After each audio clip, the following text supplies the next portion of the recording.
Pinahihina ni Senate President Escudero ang Senado. Halip na ibigay niya sa OSAA, Office of the Sergeant at Arms, binigay niya sa legal para pag-aralan.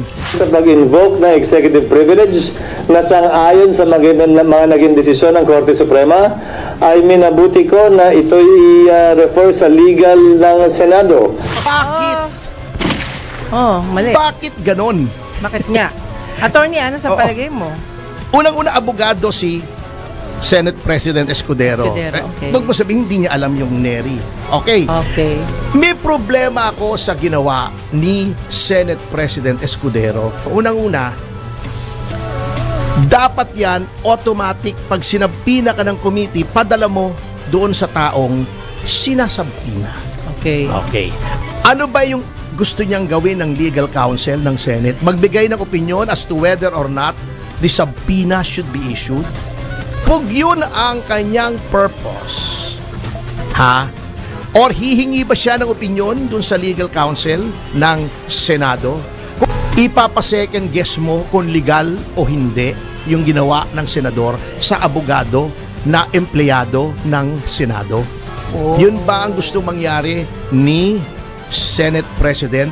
Kung yun ang gustong mangyari niya, kinakapon niya ang Senado. Yan ang problema dyan. Dapat yan, inisyu niya ang subpoena. Pinahihina ni Senate President Escudero ang Senado. Yung last hearing, kahapon yata yun, kung hindi ako nagkakamali. Kahapon ba yun? Kahapon, ano? Yes. Sige. O nung kamakalawa, kailan ba yun? Hindi sumipot ang mga nasabing mga miyembro ng gabinete. Kamakalawa ba yun? Okay. Hindi sumipot yung mga miyembro ng gabinete. Opo. At lumiham si Executive Secretary Lucas Bersamin na dating Chief Justice ng ating kataas-taasang hukuman na sinasabi nilang hindi na darating itong mga taong ito sapagkat unang-una daw nagsalita na sila ng marami nung unang hearing. Quadcom. Hindi, dun sa committee ni Aimee. Sa committee ni Aimee. Okay po. Sa Senado, Quadcom, sa House yun eh. Okay. Pangalawa, hindi na daw sila magsasalita dahil mayroon tinatawag na executive privilege. At on behalf of the President ay hindi na sila pinahihintulutan na dumalo. Okay. Dahil dyan, si Senator Bato ay nagsabing, isabpina natin. Nung hindi dumalo, yung sabpina, di ba? Opo. Di pinag-aaralan daw, sabi naman ni Senate President Escudero, di yung sabpina, pinadala. Sabi niya, teka muna, pag-aralan muna natin yan. Ito ay inendorso niya sa legal counsel. Kasi ang mga yan, yung House, yung Senate, may in-house yan eh, okay. na mga abogado na kanilang kinokonsulta. Eto, dyan pa lamang, unang-una, suriin natin ang sitwasyon. May problema tayo dyan. Alam nyo, ako veterano na ng Senate and House hearings. Hindi lang yata 7 Senate and House hearings ang natindan ko, matitindi pa. Opo. Meron yung Bangladesh bank scam, fertilizer fund scam, yung Dengbaksya, Farmally, marami. Nariyan ako, Kasi Leong, yung sa Pogo, marami sa House, marami rin. Yung kay Pastor Kibuloy, yung nasunog sa sa Valenzuela, na may namatay na pabrika ng tsinelas, Dengbaksya rin, yung Bilibid drug trade na nasangkot si Laila de Lima, marami na po. Yung hearing ng impeachment ni Andy Bautista, ang tagal ko na pong humaharap dyan. Usually po yan, pag nag-issue yung committee ng subpoena, dire-diretso na sa Office of the Sergeant at Arms. Okay. May problema ako sa ginawa ni Senate President Escudero nung nirefer niya sa legal dahil daw may invocation ng executive privilege. Napag-uusapan natin mamaya. Procedure muna tayo rito. Unang-una, dapat yan automatic pag sinabpina ka ng committee, padala mo doon sa taong sinasabpina. Okay. Okay. At sila ang magdedepensa kung bakit sa kanilang opinyon at may basihan sila ay hindi sila dapat dumalo doon sa pagtawag sa kanila. Kung Opo. bakit hindi nila pwedeng i-honor yung subpoena. Okay. Ganun po ang procedure. For the Senate President to refer a subpoena issued by a committee to the legal counsel of the Senate ay ang ibig sabihin, ano ba yung gusto niyang gawin ng legal counsel ng Senate? Magbigay ng opinion as to whether or not the subpoena should be issued? Pag yun ang kanyang purpose, or hihingi ba siya ng opinion dun sa legal counsel ng Senado? Kung yun ang purpose, magiging mas makapangyarihan pa yung legal counsel Kesa sa kanila. kesa sa senador. Senador po, 2 senador ng Republika, halal ng buong bayan, nationwide, ang nagpapa-issue ng subpoena at head ng isang komite ng Senado. Ipapa-second guess mo kung legal o hindi yung ginawa ng senador sa abogado na empleyado ng Senado. Yun ba ang gustong mangyari ni Senate President? Kung yun ang gustong mangyari niya, kinakapon niya ang Senado. Sapagkat ina-undermine niya, ina-undercut niya yung kapangyarihan ng individual na senators na head ng committee na magbigay ng discretion kung sinong isasubpoena at sinong hindi. Oh, yan ang problema dyan. Dapat yan, inisyu niya ang subpoena. But Pinahihina ni Senate President Escudero ang Senado. Hindi po ganon. Co-equal po kayo. Mag-issue kayo ng subpoena. Ngayon, kung tingin ng executive na mali yung pag-issue ng subpoena, let them go to court, parang yung ginawa dun sa kaso ni Romulo Neri na nagsubpoena, pumunta sa Supreme Court si Romulo Neri bilang miyembro ng gabinete na iniimbestigahan noon ng Senado. Okay. Eto na ngayon.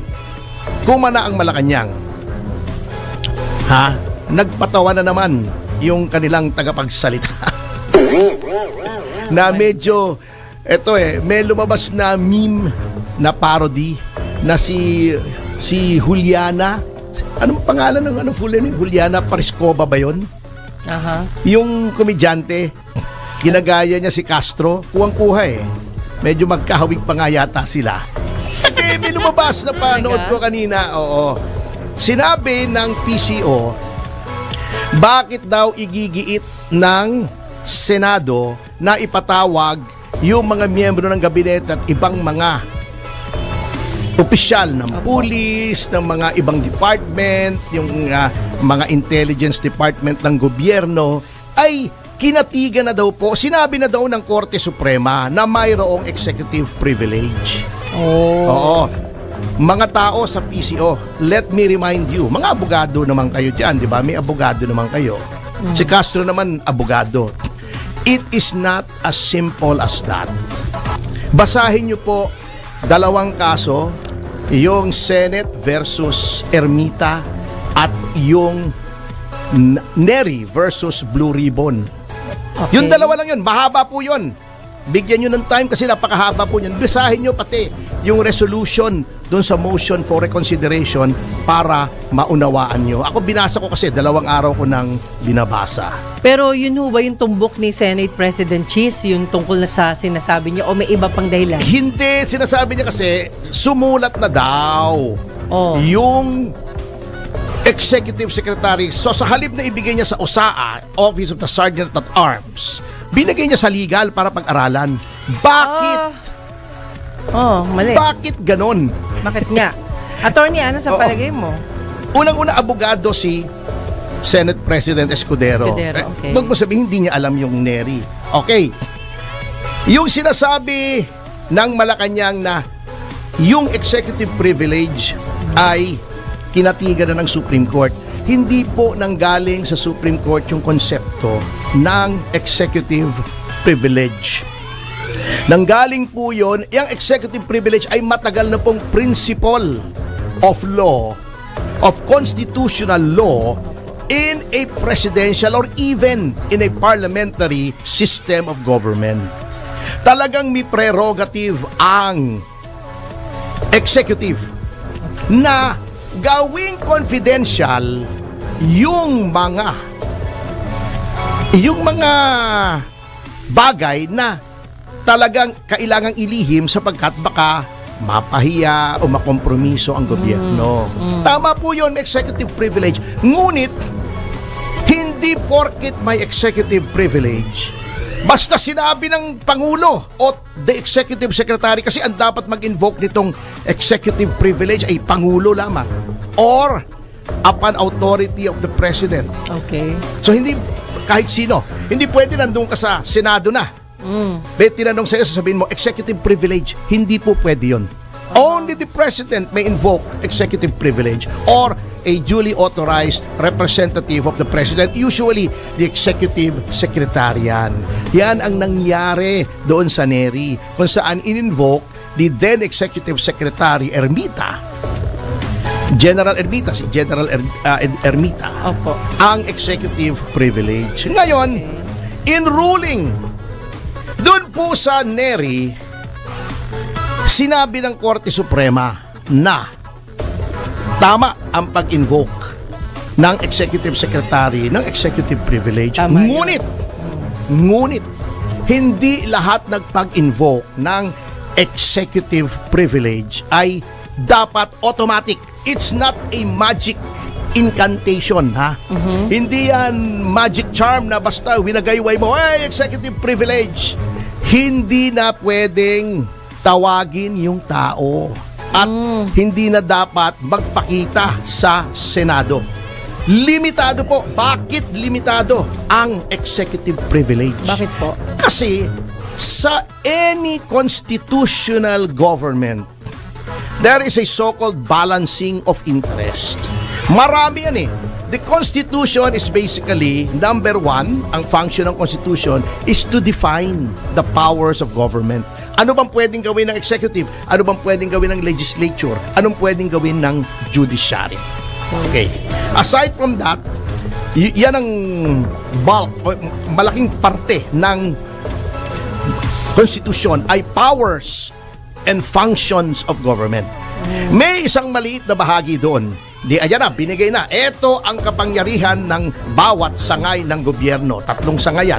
Judiciary, executive, at legislative. Yes. May Bill of Rights. Ano yung Bill of Rights? Yan ang limitasyon sa powers ng lahat ng sangay ng gobyerno. So ito, binigyan kita ng power, ito pwede mong gawin. Merong Bill of Rights, ito naman ang hindi mo pwedeng gawin. Yan yun. Simple lang ang konstitusyon kung titignan mo. Okay. Merong executive privilege. Totoo.